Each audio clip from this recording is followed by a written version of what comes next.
আমরা কি বসে থাকবো? 5ই আগস্টের পর থেকে আমাদের উপর তোমরা যে অত্যাচার করছো, তোমরা বঙ্গবন্ধুর বাড়িকে মাটির সাথে মিশিয়ে দিয়েছো, তোমরা কি মনে করছো তো আমরা বসে আছি? আমার আওয়ামী লীগের নেতা কর্মী কি সারা বাংলাদেশ বসে আছে? আমরা বাইরে কত পার্সেন্ট? আমরা তো 5% লোক বাইরে নাই, বাকি সব বাংলাদেশে আছে। 4 থেকে 5 কোটি লোক বাংলাদেশের নৌকা মার্কাকে বিশ্বাস করে, বঙ্গবন্ধুকে বিশ্বাস করে, পতাকাকে বিশ্বাস করে, সংবিধানকে বিশ্বাস করে, তা বাংলাদেশে আছে। এত সহজে সবকিছু হবে না, কেবল তো শুরু। গোপালগঞ্জ শুরু করেছে, দেখবেন গোপালগঞ্জের এই থেকেই আমরা এই জঙ্গিদের হাত থেকে, এই সন্ত্রাসীদের হাত থেকে, এই মববাজদের হাত থেকে আমরা এই দেশকে রক্ষা করবো। গোপালগঞ্জে একটা হত্যাকাণ্ড হয়েছে 16ই জুলাই, আপনারা জানেন, এবং সেই হত্যাকাণ্ডে সরকার পক্ষ থেকে 4 জনকে স্বীকার করা হয়েছে যে 4 জন মারা গেছে, কিন্তু এখন পর্যন্ত সত্যিকার অর্থে কতজন নিহত হয়েছেন সেই বিষয়ে কোনো তথ্য, সঠিক তথ্য এখন পর্যন্ত পাওয়া যায়নি। যাই হোক, 14 জনের ব্যাপারে সরকার স্বীকার করেছে, কিন্তু 4 জনের ব্যাপারে, এই 4 জনের পোস্টমর্টম কেন হয়নি, পোস্টমর্টম হওয়া উচিত ছিল কিনা, এটা খুব দুঃখজনক পোস্টমর্টম না হওয়া। পরিবারের পক্ষ থেকে পোস্টমর্টম করার চেষ্টা করা হয়েছিল, কিন্তু হাসপাতাল থেকে বলা হয়েছে বাবারে আপনারা বাড়িতে নিয়ে যান, এখানে থাকলে গন্ডগোল হবে, ঝামেলা হবে। আবার পুলিশের পক্ষ থেকে বলা হয়েছে যে আমরা পোস্টমর্টম করার উদ্যোগ নিয়েছিলাম, কিন্তু তাদের ডেড বডি হাসপাতাল থেকে ছিনিয়ে নিয়ে গেছে, পুলিশের সামনে থেকে ডেড বডি তারা নিয়ে গেছে, এই ধরনের কথা হচ্ছে। আবার পরিবারের পক্ষ থেকে বলা হচ্ছে আমরা থানায় গেছিলাম, ডেড বডি নিয়ে থানায় যাওয়ার পর দেখলাম যে থানা বন্ধ, দরজা বন্ধ, ঠিক আছে, ঢুকতে দেওয়া হচ্ছে না। আবার থানা থেকে আমরা হাসপাতালে নিয়ে গেলাম, হাসপাতালে নিয়ে যাওয়ার পরে এই কথা বললো যে ভাই আপনারা বাড়িতে নিয়ে যান, নিয়ে দাফন করে ফেলেন দ্রুত। কেন পোস্টমর্টম করা হয় নাই, কেন পোস্টমর্টম করা উচিত ছিল, সেই বিষয়টি নিয়ে আমরা এখন কথা বলতে চাই। প্রথমে কলিমুল্লাহ স্যার, আপনার কাছেই জানতে চাই, আপনি একটু শুরু করবেন যে এটা কেমন হলো বিষয়টা, কেমন হলো বিষয়টা, দ্রুত তাদেরকে দাফন করা হয়েছে, কেন দাফন করা হয়েছে, পোস্টমর্টম কেন করা হয়নি? জি প্লিজ। দেখুন, পুরো বিষয়টাই রহস্যজনক এবং আপনার প্রতিটা মানুষের, আমি মনে করি, স্বাভাবিক মৃত্যুর অধিকার আছে। তিনি যেই দেশের নাগরিক, যেই দেশে অবস্থান করেন না কেন, যেই জনপদেই অবস্থান করেন না কেন। এখন গোপালগঞ্জ তো বিচ্ছিন্ন কোনো দ্বীপ নয়, কিংবা আপনার বাংলাদেশের বাইরে কোনো ছিটমহলও নয়। এখানে আপনার স্বাভাবিকভাবে মৃত্যু বরণের সুযোগ কেন থাকবে না? এক। দ্বিতীয়ত, আপনার পোস্টমর্টম করাটা কাস্টমারি একটা বিষয়, এটা করতেই হবে, যেহেতু অস্বাভাবিকভাবে মৃত্যু ঘটেছে, সেই কারণে এই রেকর্ডটা তো থাকতে হবে। আপনার যে কথাগুলো ওয়াইল্ড স্পেকুলেশনের মতো ছড়িয়ে যাচ্ছে সব জায়গায়, যে সরকারি হিসাবে 4 জন, আর আপনার অসমর্থিত সূত্রে জানা গেছে প্রায় 30 জনের মতো মানুষ মৃত্যুবরণ করেছে। তো এই যে বিশাল হায়াটাজ বা ফারাক, এটা কারণটা কি? আপনার আইএসপি এর পক্ষ থেকে একটি ভাষ্য আমরা পেয়েছি, আপনার আত্মরক্ষার্থে আইন শৃঙ্খলা রক্ষাকারী বাহিনী তারা গুলি ছুড়েছেন, এবং আপনার জনগণের প্রশংসাও করা হয়েছে যে তারা সহযোগিতা করেছেন আইন শৃঙ্খলা দ্রুত সময়ের মধ্যে আয়ত্তে নিয়ে আসবার প্রয়োজনে ইত্যাদি। কিন্তু বিষয়টা হচ্ছে, আপনার এখানে যেই পরিমাণ আপনার ইকুইলিব্রিয়াম বা স্থিতি নষ্ট হয়েছে, এটি হিল্ড হতে লম্বা সময় লাগবে। আপনার এই যে পরিস্থিতিটা, এই জন্য আমি সম্পূর্ণভাবে দায়ী করব জেলা প্রশাসনকে। আপনার সিদ্দিক ভাই definitely will bear me out, say British আমল বলুন, পাকিস্তান আমল বলুন, বাংলাদেশ আমল বলুন, সবসময় জেলা প্রশাসন যখনই আশঙ্কা করে আইন শৃঙ্খলা পরিস্থিতি উদ্ভব হবে, তারা কিন্তু 144 ধারা জারি করেন, এবং এটা কাইন্ড অফ সেভিক ফর্মুলা সকল পক্ষের জন্য, যে ভাই আইন করে বলা হয়েছে 5 জনের বেশি সমবেত হওয়া যাবে না, সুতরাং আমরা এখানে কোনো আয়োজন করবো না। সেটা না করে, এবং এটারও আবার কারণ আছে, আপনার ট্যাগ হওয়ার সম্ভাবনা আছে। এখন যাদেরকে ফিট মনে করা হয়, সরকার সমর্থক মনে করা হয়, তাদেরকেই কিন্তু ফিট লিস্টে সঠিক ব্যক্তি হিসেবে মনোনয়ন দেওয়া হয় এবং তাদেরকে পদায়িত করা হয়। এখন যারা পদায়িত হলেন, তারা সবসময় ভয়ে ভয়ে থাকেন যে ভাই কখন ট্যাগ দিয়ে দেয়, যদি আমি আইন মাফিক জনস্বার্থে আমার ব্যবস্থা গ্রহণ করি, তখন বলা হবে যে স্বৈরাচারের দোষর। স্যার এই ভয়ে কমেন্টস একটু নিয়ে নি স্যার। যে স্বপ্নীল আকাশ তিনি বলেছেন যে হ্যাঁ, সেনাবাহিনী নাকি আত্মরক্ষার্থে গুলি চালিয়েছে, কিন্তু এমন কোন ভিডিও দেখলাম না যেখানে সেনাবাহিনীর উপর কেউ আক্রমণ করেছে। আচ্ছা, এইটা নিয়েও তো কথা হচ্ছে যে সেনাবাহিনী কি আমাদের এত দুর্বল? সেনাবাহিনীর আত্মরক্ষার জন্য ওরা কাঠি নিয়ে আত্মরক্ষার জন্য বাইরেছে, ঢিল গুলতি নিয়ে বেরিয়েছিল গোপালগঞ্জের মানুষ। সেখানে সেনাবাহিনীর নিরাপত্তার অভাব দেখা দিয়েছে। সেনাবাহিনী তাদের নিরাপত্তার স্বার্থে, আত্মরক্ষার স্বার্থে তারা গুলি চালিয়েছে, হত্যা করেছে মানুষকে। যাই হোক, এটা হাস্যকর মনে হচ্ছে। তবে সেনাবাহিনী পোস্টমর্টম হওয়াটা তো অত্যন্ত গুরুত্বপূর্ণ, সরকারের জন্য তো গুরুত্বপূর্ণ হতে পারতো যে আওয়ামী লীগের কেউ তাদেরকে নিহত করেছে কিনা, আওয়ামী লীগের কেউ তাদেরকে হত্যা করেছে কিনা, সেটাও তো প্রমাণ হতো যদি পোস্টমর্টম করা হতো। অথবা কাদের গুলিতে মারা গেছে, কি ধরনের গুলিতে মারা গেছে, সেনাবাহিনী না পুলিশের গুলিতে মারা গেছে, সেটা কনফার্ম হওয়া যেত। এখন কেউ কেউ বলছেন সেনাবাহিনী যে হত্যা করেছে সেই জিনিসটি প্রকাশিত হয়ে যাবে, সেই জন্য দ্রুত তাদেরকে দাফন করার জন্য বলা হয়েছে। আচ্ছা ঠিক আছে, আমরা এটা শুনলাম। আমরা এবার আমেরিকাতে আসি। ডক্টর সিদ্দিকুর রহমান সেখানে অপেক্ষা করছেন। জি, আপনি বলবেন, শেখ হাসিনা তো জুলাই আগস্টে যাদেরকে হত্যা করা হয়েছে তাদের পোস্টমর্টম করার কথা বলেছেন, কিন্তু তাদেরও পোস্টমর্টম করা হয়নি। এখন যাদেরকে হত্যা করা হয়েছে 4 জনকে স্বীকার করেছে সরকার, এই 4 জনের কোনো পোস্টমর্টম হয়নি। আপনার কাছে কি মনে হচ্ছে? আপনাকে ধন্যবাদ জানাচ্ছি। আজকে একটা বিশেষ বিষয় নিয়ে আপনি আমাদের ডেকেছেন কিছু কথা বলার জন্য। আমি প্রথমেই আমার কাছে যে সংখ্যাটা আছে, 27 জন মৃত্যুবরণ করেছেন। ডক্টর ইউনূসের নির্দেশে 27 জনকে, ডক্টর ইউনূস এবং আমাদের প্রিয় সেনাপ্রধানের নির্দেশে, আপনি যদি দেখেন গত 54 বছরে সেনাবাহিনীর গুলিতে কিন্তু কেউ মারা গেছে বলে আমার জানা নেই। মারা গেছে পুলিশের গুলিতে মারা যায়, সেটা যায়, কিন্তু সেনাবাহিনী গুলি করবে, বুকে লাঠি দেবে, এর ঘটনাটি এবার ঘটিয়েছে গত পরশুদিন বা গতকাল। আমি যেটা বলবো, আপনি তো বলতেছেন পোস্টমর্টম করা। পোস্টমর্টমের কি দরকার আছে ভাই? এটা আমার কাছে কি ওটা বিরাট বিষয় নয়। আচ্ছা, আজকে এমন একটা দেশে আমরা বাস করছি, দেশে কোনো আইন বলে কোনো জিনিস নাই। ডক্টর ইউনূস এবং বিশেষ করে ডক্টর ইউনূস, উনি যা ভাবছেন সেটাই করছেন, যা ইচ্ছে সেটাই করে চলছেন। দেশে তো কোনো আইন শৃঙ্খলা নাই। আইন শৃঙ্খলা থাকলে তো আইনের অবনতি ঘটবে। যদি আইন থাকতো তাহলে তার উন্নতি বতা বলা যায়। এখানে আইন যেখানে নেই, সেখানে যে ঘটনাটি হয়েছে, আমি বলবো, যেমন এটা বলতে খুব কষ্ট হচ্ছে, প্লেনে যখন ক্রাশ করে তখন কি তার কারো কোনো খোঁজ পাওয়া যায়? বাংলাদেশে এখন প্রতি মুহূর্তে প্লেন ক্রাশ হচ্ছে, এবং এই প্লেন ক্রাশের কে মারা গেল, কে কোথায় থাকলো, কেউ যদি কবর দিয়ে থাকে তাতে আত্মীয় স্বজন, সেটা একটা সৌভাগ্যের ব্যাপার। ডক্টর ইউনূসের যে সরকার, এটা প্লেন ক্রাশের একটা সরকার। আমি জানি না উনি কতদিন এটা চালাবেন, বাংলাদেশের জনগণ কতদিন এটা সহ্য করবেন। আর অলিমুল্লাহ ভাই দেশে আছেন, ওনারা ভালো বলতে পারবেন।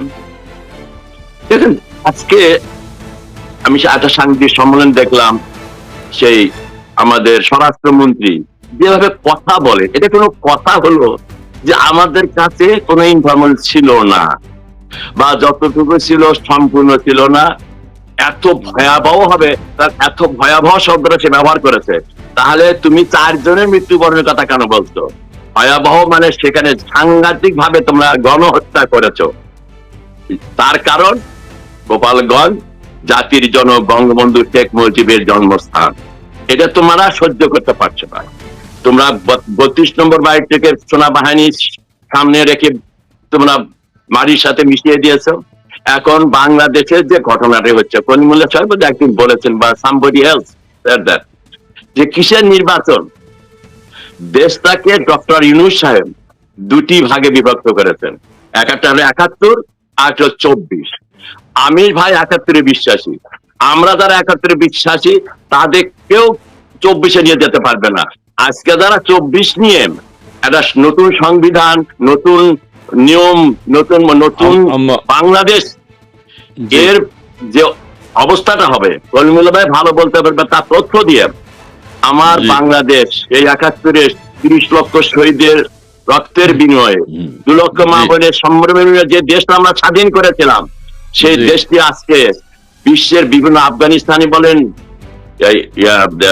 মানে লিবিয়ায় বলে, ইরাক, যে কোনো জি। দেশের কথা আমরা বলি না কেন, বাংলাদেশের অবস্থা আরো একটা করুণ অবস্থার দিকে নিয়ে যাচ্ছেন এই জি। ডক্টর ইউনূস সাহেব। জি, উনি সিদ্দিক শেষ সাহেব, পর্যন্ত সিদ্দিক সাহেব, আমরা একটু বলি, আমরা যদি প্লেন ক্রাশের মতো দেশ হচ্ছে, একদিন আমার মনে হয় সমস্ত দেশটা প্লেন ক্রাশের মতো হয়ে যাবে। জি জি জি, আপনাকে ধন্যবাদ। আপনি বলছেন পোস্টমর্টেম নিয়ে আপনি চিন্তা করেন না, পোস্টমর্টেম ঠিক আছে, সেটা বলেছেন, দেশে তো এখন আইনে নেই, আইনের লঙ্ঘন কিভাবে হবে, কিন্তু নীতি নৈতিকতার দিক থেকে বলছি, এবং যে নীতিমালা রয়েছে, একজন মানুষ ও যদি অনাকাঙ্ক্ষিত মৃত্যুবরণ করে, কাউকে যদি ষড়যন্ত্রমূলক ভাবে হত্যা করা হয়, সেই জিনিসগুলো একটা পোস্টমর্টেম কিন্তু হয়, এটা একটা নিয়ম, রাষ্ট্রীয় নিয়ম, পুলিশের নিয়ম, আইনের মধ্যে আছে, কিন্তু সেটি করা হয়নি। সেটিকে আপনারা কিভাবে দেখছেন সেটা বলতে চাই। এখন ৪ জনকে সরকার স্বীকার করেছে, কতজন মারা গেছে সেটি আমরা জানি না, কিন্তু ৪ জনও যেহেতু বলা হয়েছে, এই ৪ জনের তো পোস্টমর্টেম করে দেখা উচিত ছিল কাদের গুলিতে কিভাবে মারা গেছে। এটাও তো হতে পারে যে সরকার নিশ্চিত হতে পারতো বা বলতে পারতো যে না, আওয়ামী লীগের গুলিতে মারা গেছে বা অন্য অনাকাঙ্ক্ষিত কারো গুলিতে মারা গেছে, কিন্তু কেউ কেউ বলছেন সরকারের ভয় হচ্ছে যে সেনাবাহিনীর গুলিতে তাদেরকে হত্যা করা হয়েছে, এটি প্রমাণ হয়ে যাবে। এখন দুঃখের বিষয় হচ্ছে, যেই ৪ জনকে গুলি করে হত্যা করা হয়েছে, সেই ৪ জনের পরিবারের দুঃখ হলো, আমাদের সন্তান জন্মগ্রহণ করলো, মৃত্যুবরণ করলো, এখন সে পৃথিবীতে আছে কিনা তার মৃত্যু নিয়েও এক ধরনের ষড়যন্ত্র হচ্ছে, অর্থাৎ তারা বেঁচে আছে না মারা গেছে তার কোনো প্রমাণ নেই।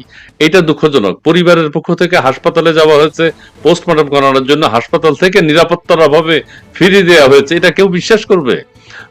আর পুলিশ থেকে বলা হয়েছে যে হাসপাতাল থেকে পরিবারের সদস্যরা, সন্ত্রাসীরা কেড়ে নিয়ে গেছে, এটাও কি বিশ্বাসযোগ্য হতে পারে?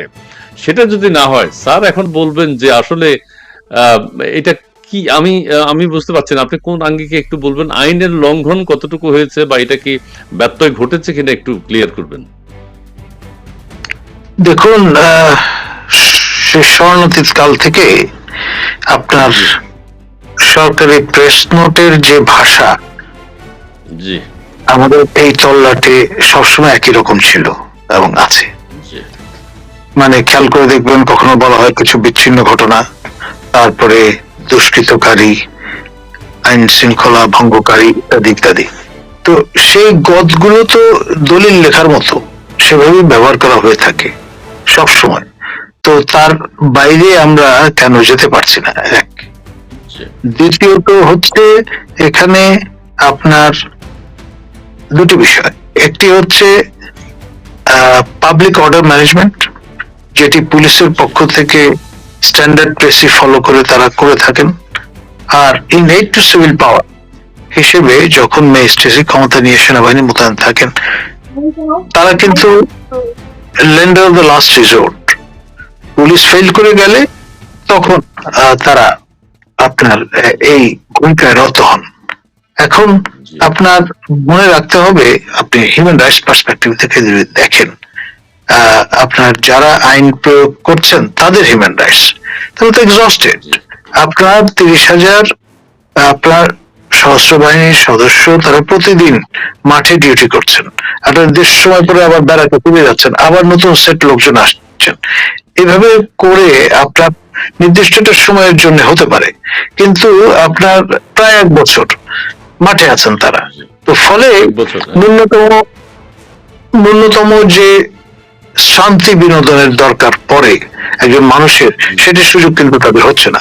এক। দ্বিতীয়ত, আপনার পুলিশ বাহিনী হিসেবে প্রায় যেটাকে বলে মনোবল ভাঙা একটা বাহিনী, মোরাল যেটাকে বলে, সেটা অনুপস্থিত। তো সেখানে আপনার এই যে দায়িত্ব পালন করতে গেলে ট্যাগড হতে হয়, সেটার প্রমাণ তো আমরা পটিয়া, লালমনিরহাট এবং হাতীবান্ধায় দেখলাম। এবং নালিশ করলে, সে বলো না বাচ্চারা শৈশবে নালিশ করলে বালিশ পাবে, তো সেরকম একটা অবস্থা হয়েছে এখানে। আপনার আপনি বলতে চাচ্ছেন পোস্টমর্টমের দায়িত্ব কেউ নিচ্ছে না? ডেফিনেটলি না।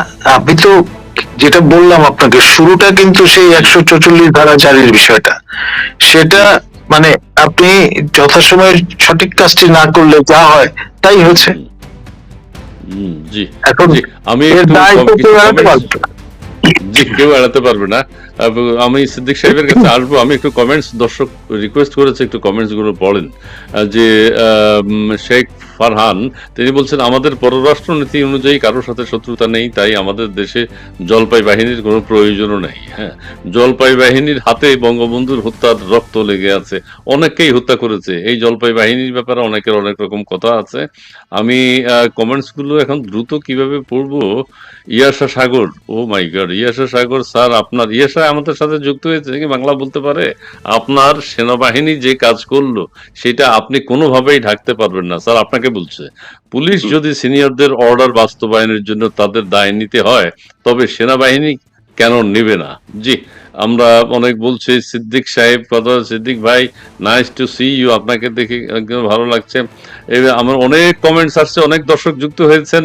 সরকার বা আদালত তো কবর থেকে লাশ তুলে পোস্টমর্টেম করে, সেটা করুক না। এখন সরকার আদালত কিছুই তো করবে না। আমরা এটার দৃষ্টান্ত তো আছে, 6 মাস 1 বছর পরেও কবর থেকে ডেড বডি বা যা কিছু পাওয়া যায় সেটার পোস্টমর্টেম হয় যদি না করা থাকে। কিন্তু জেনে শুনে বুঝে ঘোষণা দিয়ে পোস্টমর্টেম না করাটা এবং সেটার পিছনে একটা চক্রান্ত করা, নানান তথ্যপত্র যে বলা হয়েছে পরিবারের পক্ষ থেকে, সন্ত্রাসীদের পক্ষ থেকে জোর করে ডেড বডি কেড়ে নিয়ে যাওয়া হয়েছে, পুলিশের সামনে থেকে ডেড বডি হাসপাতাল থেকে নিয়ে যাওয়া, কেউ বিশ্বাস করবে? আবার বলা হয়েছে যে তারা পোস্টমর্টেম করতে চাইছিলেন কিন্তু করতে পারেন নাই। পরিবারের পক্ষ থেকে দাবি করা হচ্ছে যে আমরা পোস্টমর্টেম করতে নিয়ে গিয়েছিলাম কিন্তু পোস্টমর্টেম করা হয়নি। হাসপাতাল থেকে বলা হয়েছে আপনারা ডেড বডি নিয়ে যান, দ্রুত দাফন করে ফেলেন, দাফন হয়ে গেছে। জি, দুঃখজনক। আচ্ছা, আমি সিদ্দিক সাহেবের কাছে আসবো। জি, আপনি বলছেন যে পোস্টমর্টেম করা না করা সেটা কোনো কিছু যায় আসে না, এই সরকারের কাছে সেটা আপনি চান না, কিন্তু এটা তো নীতির মধ্যে পড়ে, একটা আইনে আছে, আদালত, আইন, মানবাধিকার সংগঠনগুলো নিশ্চয়ই কথা তুলবে। মানবাধিকার সংগঠনগুলো এখন নাকি গুম হয়ে গেছে। মানবাধিকার যুক্তরাষ্ট্র থেকে কোনো মানবাধিকার সংস্থা কি এটার জন্য কোনো বিবৃতি দিয়েছে যে পোস্টমর্টেম ছাড়া দাফন করে ফেলা ঠিক হয়নি?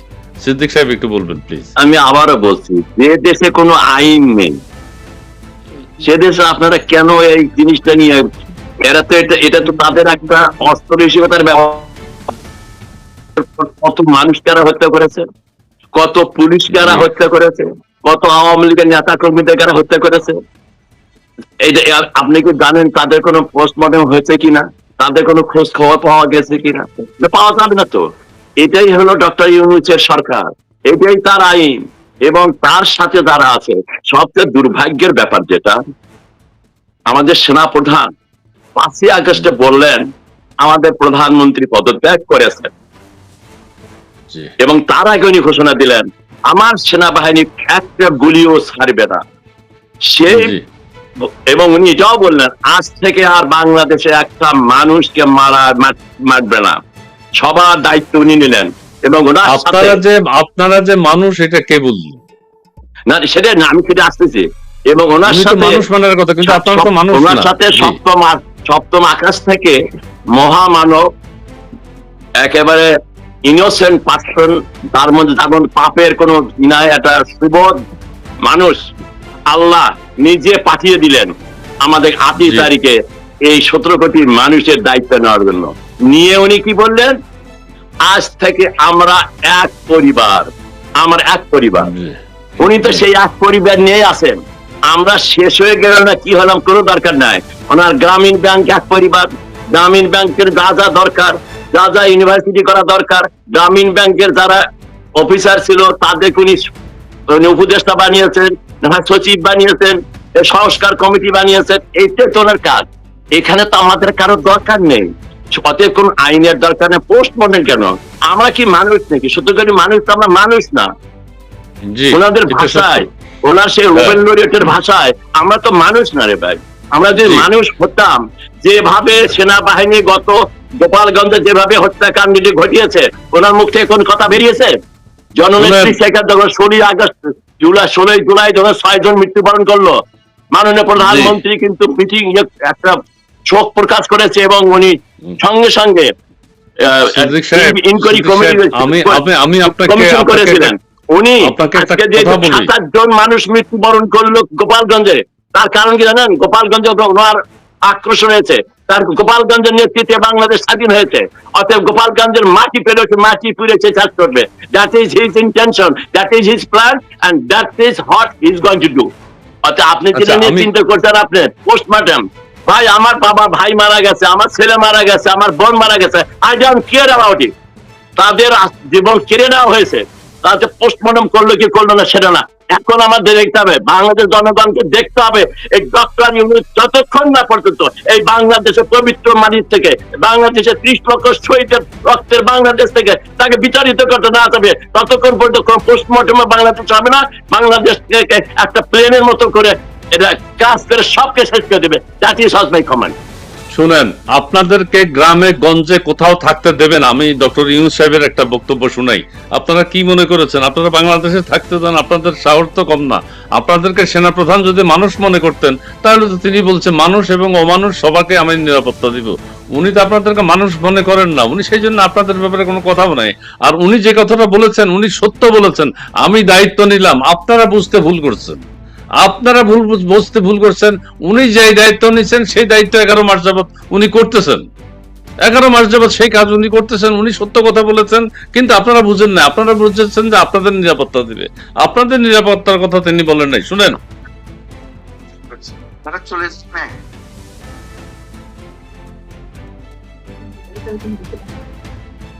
বলছে যে তার সরকারি আছে, আমরা তোমার গ্রামেও আছে, গ্রামে থাকতে দেবে না। শুধু সরকারকে দেখি আমি চলে গেলাম, ওই সরকারি আছে তারা কিছু করতে পারতেছে না। তোমার গ্রামে আছে, তুমি কিছু করতে পারতেছো? জি, তুমি তো দুঃখিত এসছো আজকে। আজকে সেই তেজ আসতে হবে না, এটাকে জায়গা দেবো না আমরা কোথাও। ব্যাস। হ্যাঁ, দ্যাট ইজ, আর তো প্রমাণের দরকার নাই। That is what happening right now. তারপরে একটা কথা আছে, শুনেন শুনেন, বইয়েরও আল্লাহ আছে, শ্বশুরেরও আল্লাহ আছে। সিদ্দিক ভাই একটু শুনেন না এটা আগে।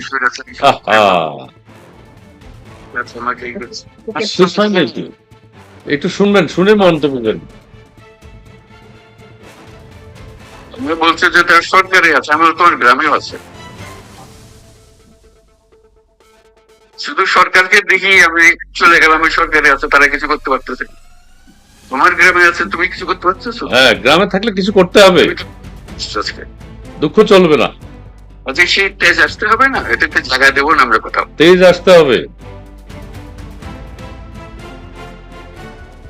তোমাকে তার ভয়ে আমার গ্রামে পথ চলতে হবে, এই বাংলাদেশ করলাম আমরা।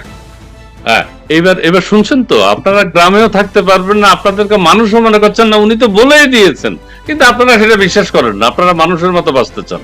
আচ্ছা ঠিক আছে, তো পারতেছি না, মানবাধিকার সংস্থা কলিমুল্লাহ স্যার, আপনার কাছে এখন প্রশ্ন সেটি তো অনেকে প্রশ্ন করছে, আপনি সেনাবাহিনী সম্পর্কে কোনো কথা বলেন না, সেনাবাহিনীর ভুল ত্রুটি, আপনি যেহেতু সেনাবাহিনীর সাথে কিছুটা আপনার সংশ্লিষ্ট আছে, আপনি লেফটেন্যান্ট কর্নেল, সেই হিসেবে আপনার কাছ থেকে সেনাবাহিনীর ভুল ত্রুটি নিয়েও দর্শক কথা শুনতে চায়, প্লিজ। দেখুন, আপনার যে কথাটি আমি পরিষ্কার বলে দিয়েছি আগেই, সেটি হচ্ছে প্রতিটি মানুষের, আপনার পুতুলের ভাষায় জন্মিলে মরিতে হবে, এই কথা জানে তো সবাই। এবং প্রতিটি মানুষের সে কারণে স্বাভাবিক মৃত্যুর অধিকার আছে। আপনার এইভাবে হঠাৎ করে নাই হয়ে যাওয়াটা, সেটা কোনোভাবেই মেনে নেওয়া যায় না। এবং এখানে যে 4 জন মৃত্যুবরণ করেছেন, তাদের 2 জন আবার দ্বিতীয় বৃহত্তম সম্প্রদায়ের মানুষ। সুতরাং আপনার এটার একটা আলাদা ডাইমেনশন কিন্তু আছে। এখন এটা সূত্র ধরে আপনার সনাতন ধর্মাবলম্বীরা সারা পৃথিবীতে যদি আপনার প্রশ্ন তোলেন, তাহলে কিন্তু এটা ভিন্ন মাত্রা পরিগ্রহ করবে। সেটাই বা সামাল দেবেন কি করে, তাই না? সেটা বুঝতে হবে। আপনি একজন ব্যক্তির লাশ বা মরদেহ আপনি পরিবারের কাছে প্রত্যার্পণ করলেন। এখন তিনি যদি দ্বিতীয় বৃহত্তম সম্প্রদায়ের, তৃতীয় বৃহত্তম সম্প্রদায়, চতুর্থ বৃহত্তম সম্প্রদায়ের মানুষ হন, তাহলে তার সৎকারের ধারণ ভিন্ন রকম হবে, এটাই স্বাভাবিক। তো সেই জন্য সেই সেন্সিটিভিটি গুলো আমরা মেনটেন করেছি কিনা, সেটাও কিন্তু বুঝবার দরকার আছে। আর আপনার এখানে আল্লাহর শ্রেষ্ঠ জীব, আপনি তার প্রাণ সংহার করলেন, অকালে তারা মৃত্যুবরণ করলেন। ডেফিনেটলি। এবং তার পরিবারের অবস্থাটা কি দাঁড়াচ্ছে, যারা তার উপর ডিপেন্ডেন্ট তাদের অবস্থাটা কি দাঁড়াচ্ছে।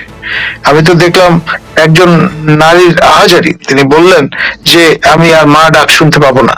এটা কত মর্মন্দ একটা ব্যাপার, সেটাও কিন্তু আপনার বুঝতে হবে। নারীর যে আরতি, পুরুষের যে বেদনা, দুটির প্রকাশের ধরন ভিন্ন রকম হতে পারে, কিন্তু এটি আপনার ওই স্বাধীন সার্বভৌম রাষ্ট্র বাংলাদেশে কেন শুনতে হচ্ছে আমাদের, সে বিষয়টাই আমার কাছে বড়। এই ইউনূস শাহীর হুকুমতে এটা শেষ পর্যন্ত আমাদের দেখতে হবে। এবং বারবার আমি যেটা বলছি এবং বলবো সেটি হচ্ছে, মাননীয় প্রতিরক্ষা মন্ত্রী অর্থাৎ আমাদের মাননীয় প্রধান উপদেষ্টা প্রফেসর ডক্টর ইউনূস, যে নোবেল লরেট, শান্তির জন্য নোবেল পুরস্কার তাকে সহভাগিতার ভিত্তিতে দেয়া হয়েছে, তিনি এই দায় এড়াতে পারবেন না। তো রুলস অফ এঙ্গেজমেন্ট তার নির্দেশেই প্রণয়ন করা হয়েছে, সুতরাং আপনার দায় এড়ানোর কোনো সুযোগ নেই। সঙ্গে সহভাগিতার দৃষ্টিকোণ থেকে দেখতে খলিল মহোদয় পার্শিয়ালি আপনার দায়ী হবেন এই পুরো ঘটনার জন্য। স্যার, আমি একটু যুক্ত করতে চাই, সেটা হচ্ছে এইবার হত্যাকাণ্ডের বিষয়ে কিন্তু অসাম্প্রদায়িকতা দেখিয়েছে সেনাবাহিনী বা আইন শৃঙ্খলা বাহিনী। হিন্দু মুসলিম দুই গোষ্ঠীকেই মেরেছে, কোনো সাম্প্রদায়িক ব্যাপারটা সিদ্দিক ভাই খুশি হবেন দেখে নাই, কিন্তু হিন্দু সম্প্রদায়ের মানুষও আছে, মুসলিম সম্প্রদায়ের মানুষও আছে, ঠিক আছে। কাজেই এটা নিয়ে আমার মনে হয় কিছু হবে না, কারণ দুই সম্প্রদায়ের মানুষই আছেন। আরেকটা বিষয় হচ্ছে যে আপনাকে কি বলতে চেয়েছিলাম যে আমি ভুলে গেছি, এই কথার ভিতরে আর মনে থাকে না। হ্যাঁ, মানে সাম্প্রদায়িকতার ঊর্ধ্বে উঠে হত্যা করেছে, এটা খুব ভালো। আর দ্বিতীয় কথা হচ্ছে, আপনাকে একটা প্রশ্ন করেছে সবাই, আপনি সেনাবাহিনীর ভুল ত্রুটি নিয়ে কোনো কথা বলেন না, এটার একটা সংক্ষেপে একটা বিশ্লেষণ আপনি দেবেন। আমি কিন্তু বলে দিয়েছি যে প্রতিরক্ষা মন্ত্রী স্বয়ং প্রধান উপদেষ্টা, খেয়াল করেন, নির্দেশ তার, এবং পানি নিচের দিকে গড়ায়। হুকুমের আসামি যদি কাউকে করতে হয় তাকেই করতে হবে, অন্য কাউকে নয়। না, এখন যে গুলি As the person করছে that- সে তো আসামি, সে তো না আসামি। না না, সে যদি- তাকে রুলস অফ দ্য গেম বা এঙ্গেজমেন্ট, রুলস অফ এঙ্গেজমেন্ট নির্দিষ্ট করে দেওয়া হয়েছে এবং সেভাবেই তাকে ডিপ্লয় করা হয়েছে। আচ্ছা, তিনি এখন আমি আদেশ একটা কথা বলি। প্রতিপালন করতে বাধ্য। এখন আমি একটা কথা বলি, সচিবালয়ের কর্মকর্তা কর্মচারী সারা বাংলাদেশে এখন যা হচ্ছে, বলা হচ্ছে শেখ হাসিনার নির্দেশে কাজ করছে, তো শেখ হাসিনার নির্দেশে কাজ না করে তারা যদি পদত্যাগ করতো তাহলে এখন আর সমস্যাটা হতো না। বলা হয়েছে শেখ হাসিনার কার্যক্রম আপনার পছন্দ হয়নি, আপনি কেন পদত্যাগ করলেন না। এখন যদি এই সরকারের রিকোয়েস্টে যদি গুলি করে থাকে বা কাউকে হত্যা করে থাকে, সেই ক্ষেত্রে এখন যারা গুলি চালিয়েছে তারা তো পদত্যাগ করতে পারতো যদি না মানতো। দেখুন, কথাটি বলা সহজ, আপনার এই যে পরিমাণ কোশিশ করে একটি অমল ধবল চাকরি পেতে হয়, সেখানে আপনার ঝট করে আপনি পদত্যাগ করার ঘোষণা দিলেন, না, আপনার তাহলে পরিবার তাহলে যারা এই dependent- কালিমাটি লেপন, না, না। এই কালিমাটি লেপন করা হয় কেন যে আপনি পদত্যাগ করলেন না কেন? এই কথা, এটা নির্দেশ পালন করবে, এটাই স্বাভাবিক। এটা শৃঙ্খলা বাহিনীর জন্য প্রযোজ্য হতে পারে না। এটি আপনার একজন যিনি রাজনীতিবিদ, তার ক্ষেত্রে যেটা আমরা দেখেছি, আমাদের বঙ্গবন্ধু পদত্যাগ করেছিলেন সেই যুক্তফ্রন্ট সরকারের সময়, আমার খেয়াল আছে। এবং এটি একটা দৃষ্টান্ত। পৃথিবীর বিভিন্ন দেশে আমরা দেখেছি যে এই রকম পরিস্থিতির মুখোমুখি হলে দায়িত্ব নিয়ে পদত্যাগ করেন।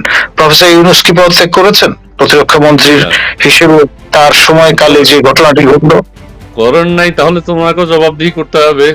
আচ্ছা, Definitely, বাস, আমি তো সেই জায়গাটাই নির্দেশ করছি। জি জি, ওকে, ধন্যবাদ ধন্যবাদ স্যার। সিদ্দিক ভাই, আপনার কাছে আসি যে আমাদের যে কৃতি সন্তান দেশপ্রেমিক যে এনসিপির মাননীয় নেতারা, তারা বলছেন যে দ্বিগুণ শক্তিতে তারা গোপালগঞ্জ যাবেন। এই দ্বিগুণ শক্তি কি আপনি বলেছেন? এই শক্তি যেটা প্রথমবারে তারা যে শক্তি দেখিয়েছে তাতে আপনার কথায় 30 জন মারা গেছে, 30 জনকে হত্যা করা হয়েছে। দ্বিগুণ শক্তিতে যখন যাবে তখন কি মৃতের সংখ্যাটাও আরো বাড়বে?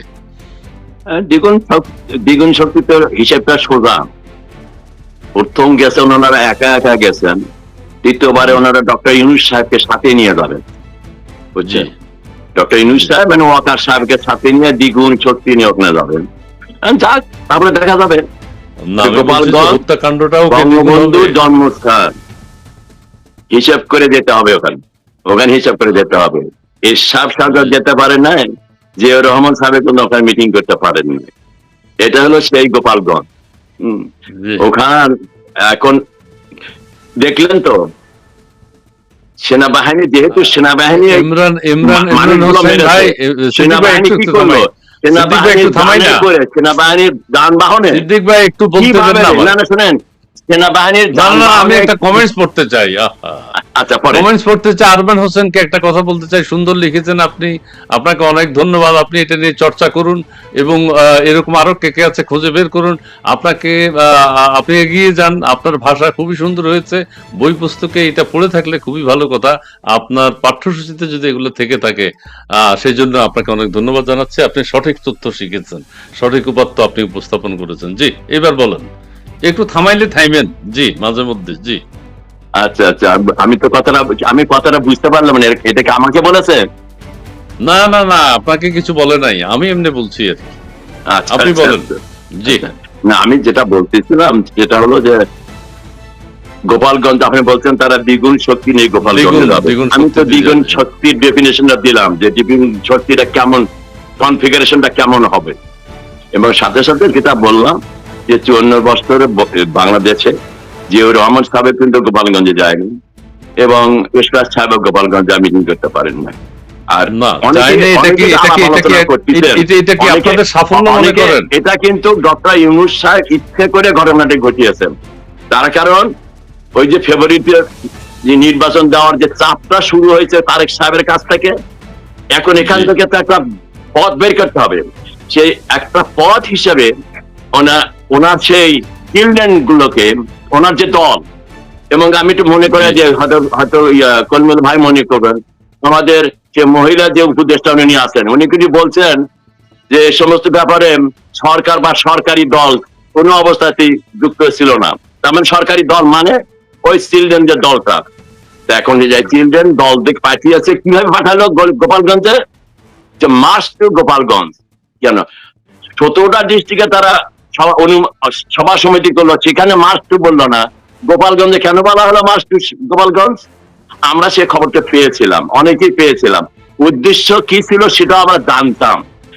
যেভাবে দাওয়াত, মানে যেভাবে তারানিটা খাইছে, সেনাবাহিনী না থাকলে কি খবর হয়ে যেত, ওই দিন বুঝছে খবরটা হয়ে যেত। বাংলাদেশের জনগণ গোপালগঞ্জ থেকে শুরু হতো, তবে এটা গোপালগঞ্জ থেকে শুরু হয়েছে, এটা সারা বাংলাদেশ এখন বিস্তার লাভ করবে, জাস্ট অপেক্ষা করি। জি জি, অনেক ধন্যবাদ, অনেক ধন্যবাদ। আচ্ছা, আপনি যে একটা কথা বললেন যে জিয়াউর রহমান এরশাদও যেতে পারেনি গোপালগঞ্জ, এইটা তো আবার কথাটা ঠিক না। এটা কেন বললেন যে যাবে না, একজন প্রেসিডেন্ট যাবে না? না না না, সভা করার জন্য, জনসভা করার জন্য গেছে তো, আমি তো জনসভা জনসভা তারা করে করাটা নাই, কি শুনেন, অপরাধ ছিল? তারা অনেকেই করে নাই, যে ওইখানে আমরা যাবো কেন? আমরা কি বগুড়া যায় করিনি, বড় বড় অনুষ্ঠান করছি কি আমরা? বগুড়া গাবতলী তার বাড়ি, আমার বাড়ি একই, আমার একই থানায়। আমরা তো কোনোদিন তার আচ্ছা, আচ্ছা। বাড়িতে যায় কোনো প্রতিবাদ সভা কোনো কিছু করিনি, বা কোনো আয়োজন করিনি আমরা। এই আচ্ছা, জিনিসটা সম্মান, যারা শুরু সম্মান। করছে, জি আমি জি, ওই জি ওই অর্থে বলছি। কতগুলো জি, জায়গায় জি। এরা একটা ডক্টর ইউনূস একটা অবস্থা সৃষ্টি করার জন্য, উনি যাতে ফেব্রুয়ারিতে নির্বাচন দিয়ে তো বিদায় নিয়ে যেতে হবে, ওখান থেকে আরো লম্বা থাকা যায়, সেই কারণে এই কাজটা করেছে। এবং তার জন্য আমার এ পর্যন্ত 27 জন মানুষকে জীবন দিতে হয়েছে, 27 জন। জি। আরো কতজনের জীবন যদি নিবেন এই ক্ষমতা থাকার জন্য, যা আল্লাহ ছাড়া এবং বাংলাদেশ জনগণ এটা দেখবে। আচ্ছা, জি, অনেক ধন্যবাদ, অনেক ধন্যবাদ সিদ্দিক সাহেব। আর আর কলিমুল্লাহ স্যার, আপনার কাছে প্রশ্ন হচ্ছে এই বিষয় না, সিদ্দিক ভাই বললো যে একটা নির্বাচন ফেব্রুয়ারির মধ্যে দিয়ে উনি যদি যেতে পারেন, নির্বাচন কি আসলে দেবে এরকম কোনো মনে হচ্ছে কিছু? দেখুন, অনেকেই মনে করেন যে নির্বাচনটা একটা মরু বিভ্রমে পরিণত হয়েছে। জি it's almost like changing the chimera. চিমেরার কাছে যত যাবেন তত দূরে সরে যাবে। বাস্তবে বিষয়টা এরকম, বিশেষ করে জি মরুভূমিতে। জি বাংলাদেশ তো এখন বিরাট মরুভূমি সদৃশ্য হয়ে গেছে। আইনের শাসন বলে কিছু অবশিষ্ট আছে এমনটি অনেকেই মনে করেন না। এবং আপনার কোন ন্যায্য কথা বললে হামলে পড়ার যে কালচারটা চালু হয়েছে, এই জি মব কালচার, জি এটি জি বাংলাদেশকে মধ্যযুগের দিকে ঠেলে দিয়েছে। জি জি ঠিক আছে, ধন্যবাদ। সিদ্দিক ভাই, আপনার কাছে আর একটা প্রশ্ন, যে গোপালগঞ্জের বিষয়টা নিয়ে আপনারা মার্কিন যুক্তরাষ্ট্রে কোনো কর্মসূচি পালন করছেন কিনা, যে বিশ্ব নেতৃবৃন্দকে আপনাদের বাংলাদেশের এই পরিস্থিতির কথা জানাচ্ছেন কিনা, সে বিষয়ে একটু বলবেন। না, এই সমস্ত খবর তো সঙ্গে সঙ্গে সারা বিশ্বে পেয়ে যায়। আমরা যদিও নিজেরা, আমি নিজে ইউএনকে জানিয়েছি যে সেনাবাহিনী কিভাবে ওই লাঠি বুট দিয়ে লাঠি মারছে, ওই সমস্ত পিকচার দিয়ে আমি সেক্রেটারি জেনারেল পাঠিয়েছি। আমি ইউএস সরকারকে পাঠাইনি, তার কারণ এটা হাতে ইউএস গভর্নমেন্ট অটোমেটিক্যালি বাংলাদেশ থেকে পেয়ে গেছে এই সমস্ত সবকিছু। তারপরেও আমি পাঠাবো।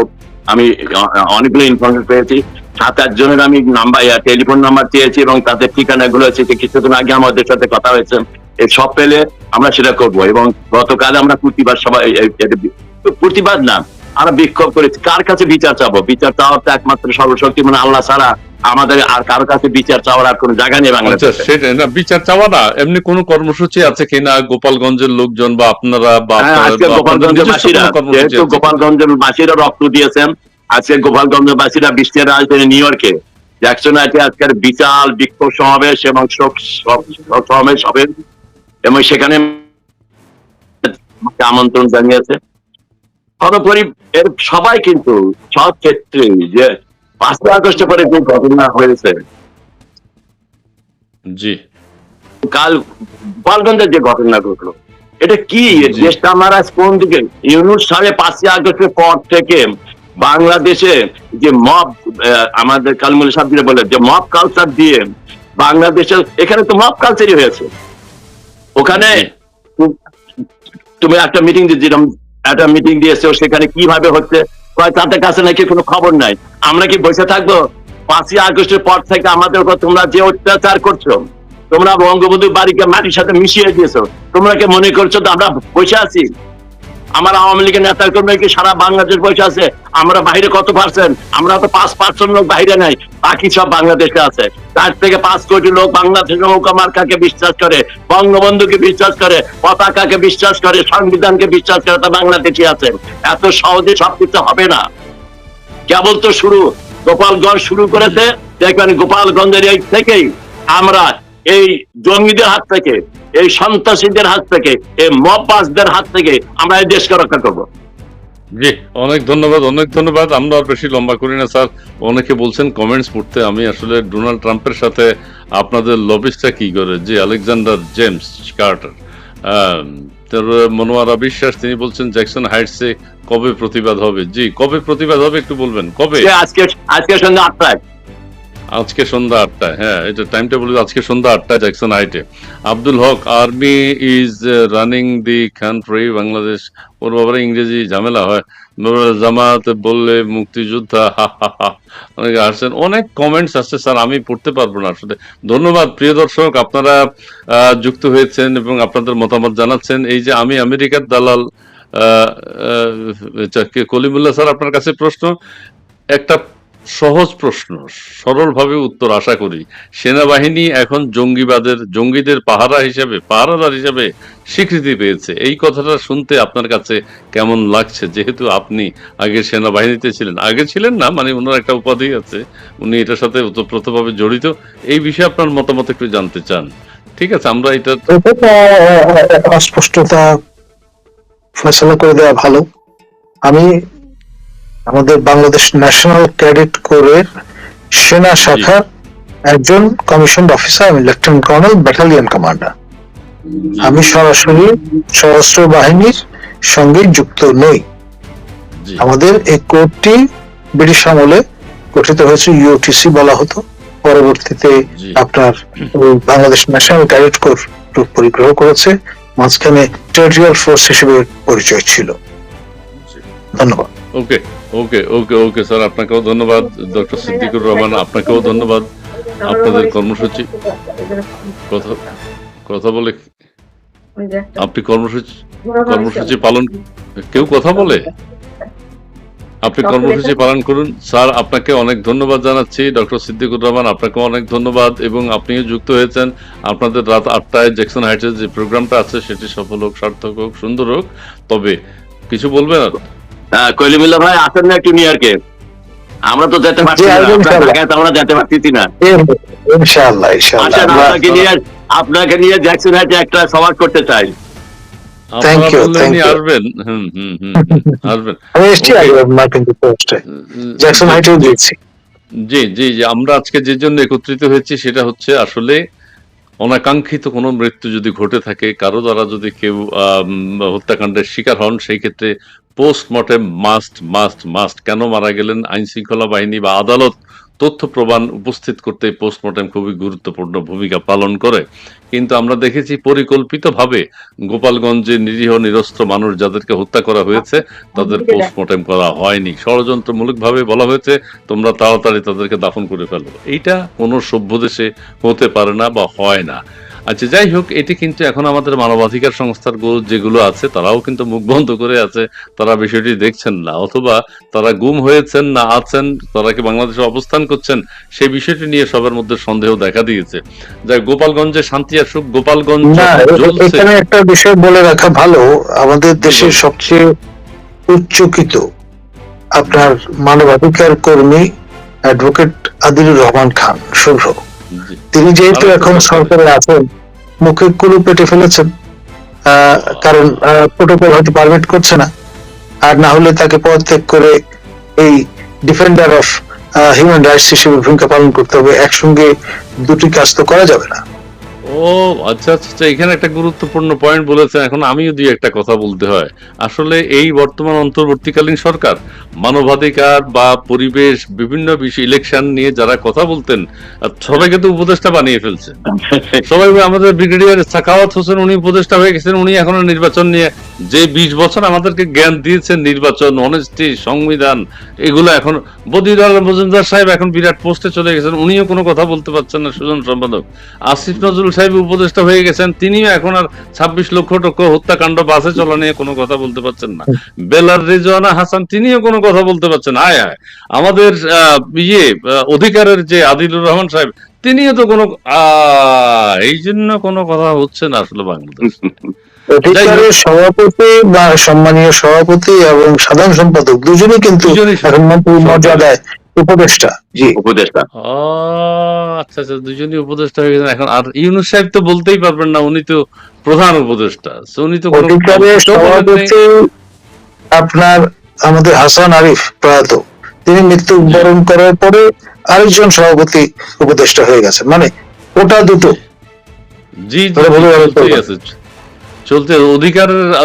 এরপরে অধিকার আরো যারা চাকরি করে তারাও কিন্তু আশায় বুক বেঁধে আছে যে অন্য কোনো উপদেষ্টার যদি মৃত্যু, আল্লাহ না করুক, মানে মৃত্যু হয়, অধিকার থেকে আরো দুই একজনকে হয়তো টেনে নিতে পারেন। যাই হোক, আমাদের কথা বলে শেষ করি। এই যে পোস্টমর্টম করতে দিল না তো, ইউনূস সাহেবেরই একই অবস্থা হবে, ওয়াকিউজ্জামান সাহেব যারা আজকে ওনারা আছে তাদেরও পরিণতি একই হবে। না, তো পরিণতি একই হবে। এই কাজটা কি আপনারাও করবেন? এটা কি ঠিক? আমরা করবো না, আমরা ঠিক? আমরা করবো না, ওনারাই করবেন। আমরা করতে যাবো, ওই ক্ষমতা আমাদের আছে নাকি? ওই ক্ষমতা তো সেটাই। দরকার, হাতে এই জিনিস আছে, তারা করবে, আমরা করতে পারবো না তো। বঙ্গবন্ধুকে কি আমরা মেরেছি? যাদের কাছে তারাই করবে, আমরা করবো না, আমাদেরও করতে হবে না। আচ্ছা, ঠিক আছে। আমরা শান্তিতে বিশ্বাস করি। বাংলাদেশের people, I call it peaceful, peaceful loving people of Bangladesh. আমি সবসময় বাংলাদেশের মানুষ সাংঘাতিক শান্তিপ্রিয় মানুষ, এবং সেই সুযোগটা এই ডক্টর ইউনূস সাহেবের মতো লোকেরা আজকে সেটা উপভোগ করছে। এবং নেত্রী শেখ হাসিনা গত 15 বছরে দেশটাকে উন্নয়নের এমন একটা অবস্থা নিয়ে এসেছেন যে তাদের চলাফেরা করতে কোনো অসুবিধা হচ্ছে না, বাসা বাড়ি পাইছে, গাড়ি পাচ্ছে, টাকা আছে ব্যাংকে, বিদেশে যাচ্ছে, কোনো অসুবিধা তাদের তো নাই। They are enjoying their life at the cost of our life, at the cost of the lives of the common people. That's what happening. জি, যাক যাক, ইউনূস সাহেব কিন্তু আপনাদের বানানো পদ্মা সেতুতে উঠেন নাই, মনে রাখতে হবে কিন্তু। ঠিক আছে, উনি ওখানে পদ্মা গেলে সেতু আমরা ছাড়াই চলতে পারেন, উনি হেলিকপ্টারে চলেন। নদীতে যে চুপন দেয় সেদিনই যায় না আর কি। এখন তার দেখতে পারবে না, গোপালগঞ্জ যে ঘটনা ঘটিয়েছে, এখন তার পদ্মাতে এসে উঠতে পারবে না, উনি হেলিকপ্টারে চলেন এখন। ঠিক আছে, আমাদের এনসিপির সদস্যরা যেভাবে বলেছেন দ্বিগুণ শক্তি নিয়ে তারা গোপালগঞ্জে যাবেন, লং মার্চ টু গোপালগঞ্জ। এখন স্যার, এখানে কি মার্চ হবে? এরা তো গাড়িতে যায়, হেঁটে গেলে এটা ভালো হতো। গাড়িতে বা আধুনিক হেলিকপ্টারে পদ্ধতি আপনার সময় বাঁচানোর জন্য হয়তো শকটে যান, মহাসচিবের মতো সেই স্ট্যামিনা তো তাদের নেই, সেই লং মার্চ আমাদের করবেন। আমাদের ওই যে মাওলানা ভাসানীর তো সেই স্ট্যামিনা ছিল, উনি হেঁটে উনি তো শুরু করলেন লং না, মার্চ, হাঁটা Long মানে march। বাংলাদেশে আপনার তখনও অবশ্যই মৌলানা ভাসানীর যে ডেডিকেশন ছিল সেটা তো ডেফিনেটলি এই তরুণ প্রজন্মের লোকজনের মাঝে খুঁজে পাওয়া যাবে না, টু বি অনেস্ট। তারা হেলিকপ্টারে করে হেলিকপ্টারে আপনার ত্রাণ সামগ্রী বিতরণ করে। হ্যাঁ, সামরিক হেলিকপ্টারে করে, গাড়িতে করে লং মার্চ তো হয় না, ওদের গাড়ি মার্চ হতে পারে। হ্যাঁ, কিন্তু আচ্ছা, ঠিক আছে। কিন্তু সেনাবাহিনী যানবাহন দিয়া যেভাবে মানে ডক্টর ইউনূসের পার্টির লোক দিয়ে সবার সামনে দেখালো, তো কিভাবে তাদের নিয়ে গেল, এবং এই এই যানবাহনে আমার এই 27 জন যারা মৃত্যুবরণ করেছে অনেকেরই লাশ হয়তো এই এখানকার নিয়ে হয়তো পদ্মার পানিতে ভাসিয়ে দিয়েছে কিনা কে জানে, আল্লাহ জানে সব। তবে বের হবে একদিন বের হবে। তবে হ্যাঁ, গত রাতে মানে 16 জুলাই রাতে কি হয়েছে সেটা কিন্তু কেউই বলতে পারছে না এখনো। কেউ কেউ বলছেন ইলেকট্রিসিটি ছিল না, কেউ কেউ বলছেন অনেককে গ্রেফতার করা হয়েছে, কেউ বলছেন খুনাখুনি হয়েছে, কেউ বলছেন ইন্টারনেটও ছিল না, কেউ বলছেন যে কেউ কারোর সাথে যোগাযোগ করতে পারেনি, কেউ কারো খোঁজ নিতে পারেননি। আসলে কি হয়েছে কেউই এখনো সেটি উদ্ধার করতে পারেননি, এখনো পারেন নাই, কারণ হচ্ছে যে এখনো কারফিউ চলছে। ঠিক আছে, কারফিউ পুরো জনপদ পুরো শূন্য হয়ে গেছে, পুরুষ শূন্য হয়ে গেছে। এখন স্যার এটাও তো হতে পারে আমাদের যে ম্যাজিস্ট্রেসি পাওয়ার 2 মাস করে এক্সটেন্ড করা হয়, কারফিউ যদি 2 দিন করে এক্সটেনশন করা হয়, এটা কি হবে তাহলে ওই অঞ্চলে? মানে এটা তো হতে পারে, গোপালগঞ্জ তো জিয়াউর রহমানের সাবেক সময় 4 বছর তো কার্ফিউ ছিল। 4 বছর। হ্যাঁ, সন্ধ্যা থেকে সকাল পর্যন্ত আমরা কারফিউতে অভ্যস্ত হয়ে গিয়েছিলাম। জি জি এটা করতে পারে। ডক্টর ইউনূস সাহেব আছে। যা দরকার তাই করবেন। না, তবে আপনার সিদ্দিক ভাই, আপনাদের গোপালগঞ্জে শেষ করতে হলে যা কিছু করা দরকার ইউনূস সাহেব সেটা করবেন, এটা মনে রাখেন আপনি। সে যা ইচ্ছে করবে আমরা সেটা জানি। আমরাও প্রস্তুতি নিচ্ছি বা নিতে হবে। আমরা লাঠি দিয়ে আনসাস যেতে দেব না। আচ্ছা আচ্ছা, ঠিক আছে, অনেক ধন্যবাদ। লং মার্চ কি ট্যাঙ্কে, লং মার্চ ট্যাঙ্কে করে এসছে, ট্যাঙ্কে ধর মন নামি আছে। যাক, ওকে ওকে ওকে অনেক দর্শক স্যার, আমি দর্শক মন্ডলী তারাও উদ্বিগ্ন দেশের পরিস্থিতি নিয়ে, সেই জন্য বিভিন্ন সময় তারা তাদের মতামত গুলো জানিয়ে থাকেন। আমরা সবার কিছু পড়তে পারলাম না, সেই জন্য সবাইকে অনেক দুঃখ প্রকাশ করছি। আপনারা ভালো থাকবেন, সুস্থ থাকবেন। আমি আরেকটা কথা বলে দিতে শেষ করতে চাই যে বাংলাদেশে এই যে 27 জন মানুষকে, নিরীহ মানুষকে, ইনোসেন্ট মানুষকে হত্যা করা হলো, এর প্রতিবাদে বাংলাদেশের সাধারণ মানুষকে আমি অনুরোধ করব একটা প্রতিবাদ জানানোর জন্য একটা হরতালের মাধ্যমে, সকাল থেকে সন্ধ্যা রবিবারে হরতালের মাধ্যমে এই যারা মৃত্যুবরণ করেছে তাদের আত্মার প্রতি শ্রদ্ধা জানানোর জন্য আমি আবেদন রাখি। আমার বক্তব্য শেষ করছি। জয় বাংলা, জয় বঙ্গবন্ধু। জি, আতিকুল ইসলাম ইসমাইল ভাই, মোনাজাতটা আবার কবে করবেন? আমরা শরীক হতে চাই। জি।